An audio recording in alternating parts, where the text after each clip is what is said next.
schoolmates! Ayan, nandito na naman ang inyong nag-iisang Schoolmates Barkada to give you another refresher debate episode na tiyak na makaka-relate kayong lahat. Kaya samahan nyo kami ngayong gabi dito lang sa Schoolmates!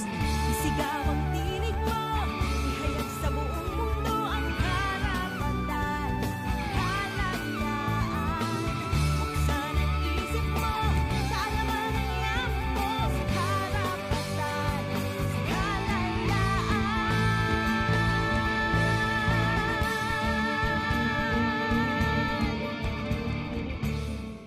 At syempre, no, nito lamang na nakaraang linggo ay naging malaking discussion mula sa ilang mga faculty members at experts ang naging rekomendasyon ng CHED or ang Commission on Higher Education tungkol sa pagbabawas ng general education units sa kolehiyo. Mula sa mga kritisismong natanggap ay napagdesisyonan ng kagawaran na ipagpaliban muna ito hanggang sa taong 2028 at ipinangakong walang magiging pilot testing sa kasalukuyang school year upang masusing mapag-aralan kasama ang mga mungkahi ng ilang stakeholders sa bansa. Kaya naman, schoolmates, hindi na rin bago sa atin ang pagbabagong nararanasan natin sa kasalukuyan at tila ito ay parte na rin daw ng ating buhay. So syempre, ano ba naman ang pagbabago sa edukasyon, di ba? Yes. Been there, done that, ika nga daw nila, no? Pero sa usapin nga ng edukasyon sa ating bansa, ang tanong sa ating mga schoolmates, ang pagbabawas ba ng GE subjects or GE units rather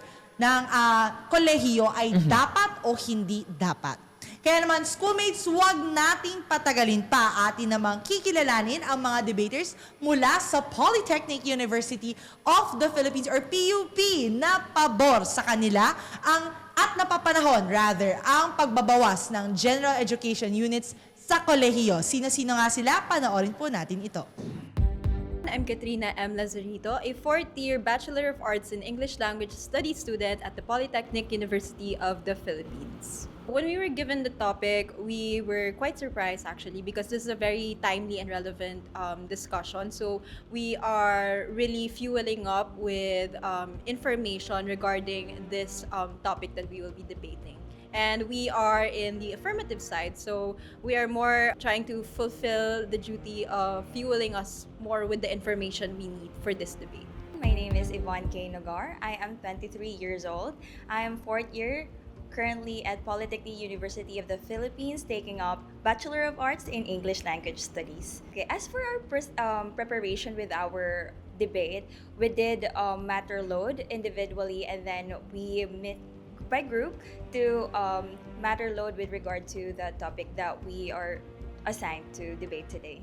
My name is Jonas Christopher Leganson Lozuriaga, or also known as Topher Lozuriaga, and I am 21 years old, currently studying in Polytechnic University of the Philippines and also taking Bachelor of Arts in English Language Studies. We are expecting a fruitful debate in order for us to learn more about the topics. In spite of it being controversial, we still anticipate that we'll be having such a meaningful discourse. Narito naman ang mga debaters from Adamson University na hindi pabor sa pagbabawas ng general education units sa kolehiyo dahil para sa kanila ito raw ay isang malaking kabawasan sa kaalaman ng mga kabataan. Panoorin natin to.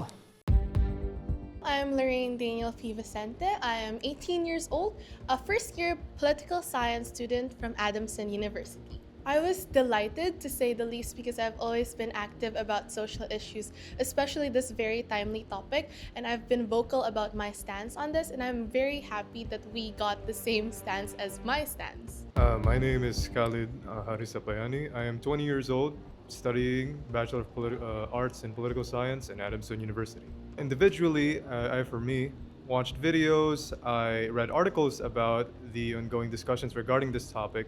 I researched a lot of research. Group-wise, we went on Google Meets to train, to pretend as the opponent and that kind of stuff, and yeah.